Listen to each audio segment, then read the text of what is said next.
Let's talk to Helen Dale. Helen, a very good morning to you.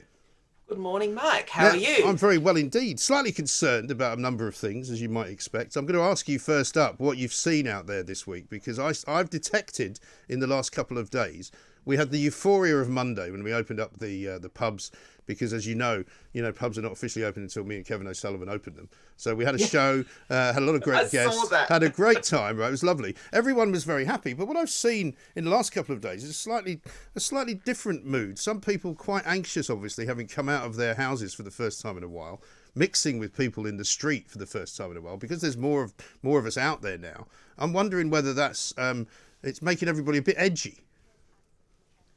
I actually do think there is a logic, and I've seen this argument made by various people who tend to be psychiatrists. Actually, it's a psychiatric argument. It's not really a epidemiological argument or civil society argument, that people have been confined to barracks basically for so long, and this lockdown, the most recent one, was in the winter, so Right. people were more likely to be isolated anyway, simply because that's what happens every winter. And then it was a very cold winter. We got snow, that kind of thing.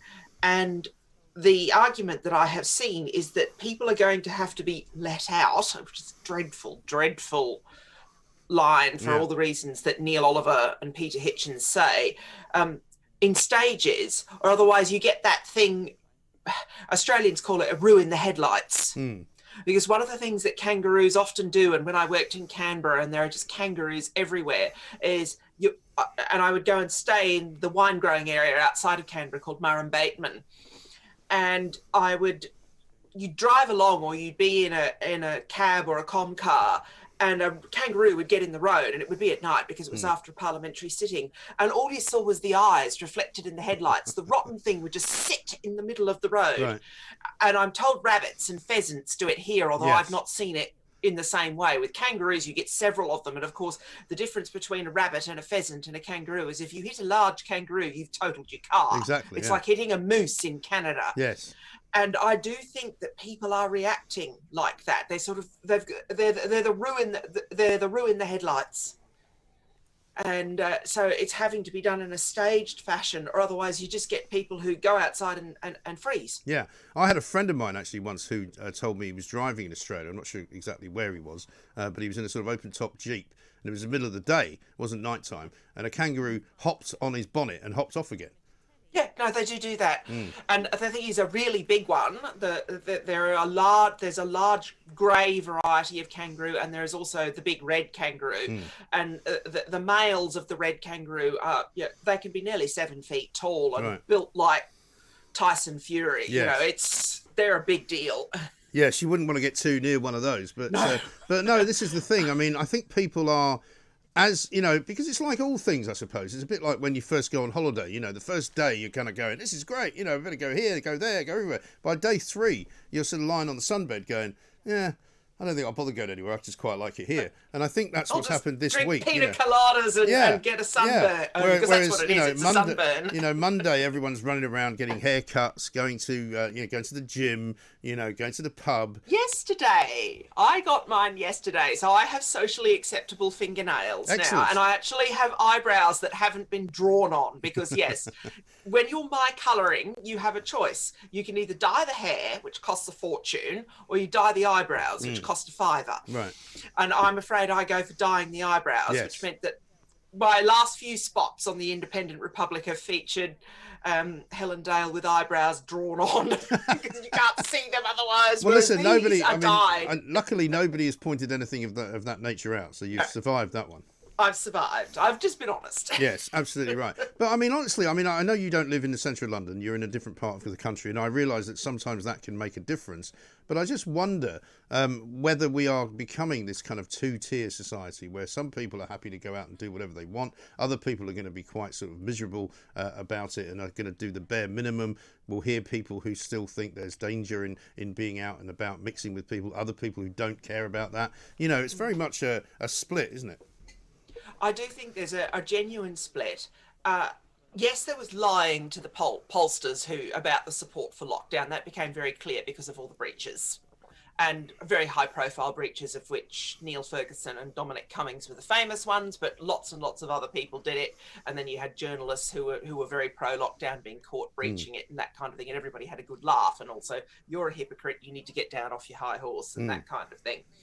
But there is a division, a personality division here, and between, broadly speaking, once again, we're back to the psychiatrists, the people who are extroverted and people who are introverted. And a lockdown will drive an extrovert round the twist, whereas a lockdown can be quite good for an introvert because a lot of them don't like to be forced to be sociable. Yes. But the thing is, most people aren't on those extremes. We're a sort of a mixture. We're somewhere in the middle. I did read a very interesting study pointing out that people are getting up during the lockdown, even if they're still working, an average of an hour later.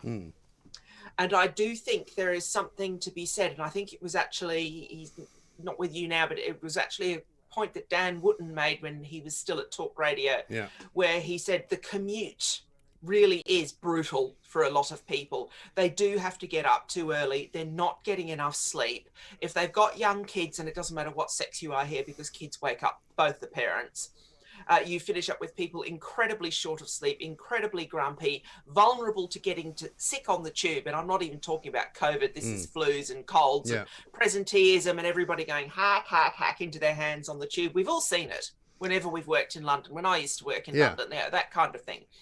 And a lot of people are really, really glad to let that go.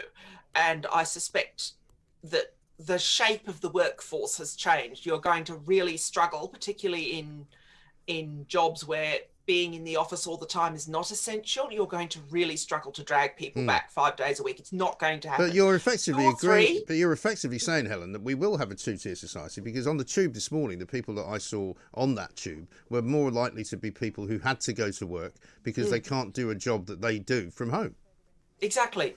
And I do think, I mean, right at the beginning of this, and people who've watched my spots or listened to them ever since I first started appearing on the Independent Republic, people have struggled to understand others who are not like them in the course of the lockdown, which is why it saw the phenomenon of the lockdown left, and people who are notionally in favour of civil liberties being very pro-lockdown, including some of the really awful and excessive police behaviour, or inconsistent policing, as we saw with Black Lives Matter. And it appears the Liberal Democrats have only been woken from their authoritarian slumber by the possibility of vaccine certification or passports of some sort. And I just remember seeing that, and I thought, just because it looks a little bit like ID cards, and you were opposed to ID cards, so people remember that because it was a big news story. Yes. So therefore, you've had to change your tune on this one. Yeah, because they haven't been opposed to the lockdown in particular, have they? No, God no. They've actually been worse than Labour. I mean, Labour has periodically made little squeaks. My cat makes little squeaks sometimes. She gets up and she does little squeakly noises. And Keir Starmer's a little bit like my cat. I bet she's more entertaining, though. Oh, she's vastly more entertaining and better looking, as everyone who follows me on Twitter is familiar with Chili and her very loud purrs. Absolutely. But it's a good point you make, because also The Guardian this morning's got a piece where they quote from the government's independent equalities watchdog, which is beginning to look at these vaccination passports as if they might actually not be lawful anyway. I've long suspected that... I actually, the person I finished up having to explain a little bit of this history to is Neil Oliver, because we talked about it privately. The idea of internal passports. I mean, a number of countries historically, or empires, have had them historically, but they are associated most strongly with China, pre-communist China, where the word was, and I'm probably going to say this like a Cantonese person rather than in the proper Mandarin, but hukou, internal passports. Okay. And it's been very well documented by a number of people, including, for example, Professor Steve Davies, that these systems of internal passports held the Chinese economy back. It's one of the reasons, despite all their excellent science, despite cast iron, despite cantilevers, despite the printing press, all these wonderful innovations that originally came from China, it's one of the reasons why they were beaten to the bolt by European countries that only had passports at their external borders and didn't have them internally. So there's actually quite a serious economic argument, as well as a liberty argument, as well as a discrimination argument. Now, it's the role of the Equality and Human Rights Commission to point out the discrimination issues. And I do think there are discrimination issues. We have to be honest about vaccine hesitancy amongst ethnic minorities. We have to be aware of the extent to which it is sometimes embedded in religious values. One of the things that I've noticed is that the conspiracies often spread by ethnic minority people about vaccines are often the same as the conspiracies I associate with very, very conservative evangelical Christians in the United States. They're often the same conspiracies. So you get the 5G causes coronavirus and the Bill Gates and the microchip. You hear the same stories.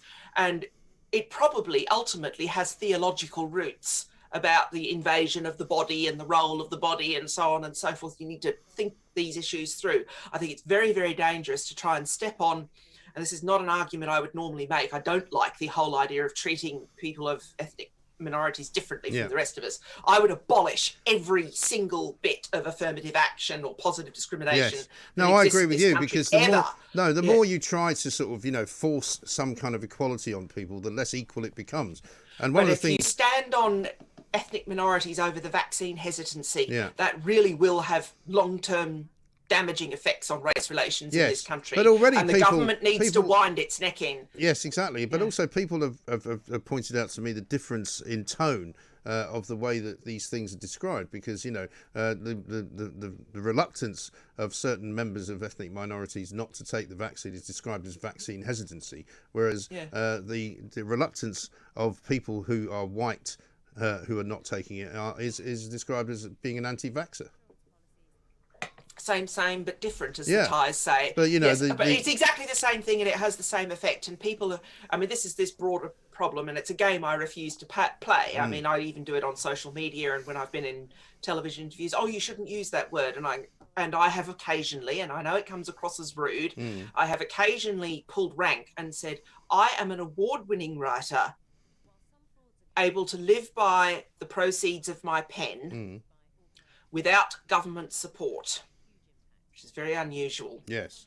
I'll choose my words. Yes, thank you very much. That has always been my response. I will choose my words. Yes. And whenever you get people try to police your speech on these things, whether they're an ethnic minority or whether they're not, because it comes from both sides. You get patriotic correctness on some sides of the political right, as along with political correctness and just general speech policing from the left.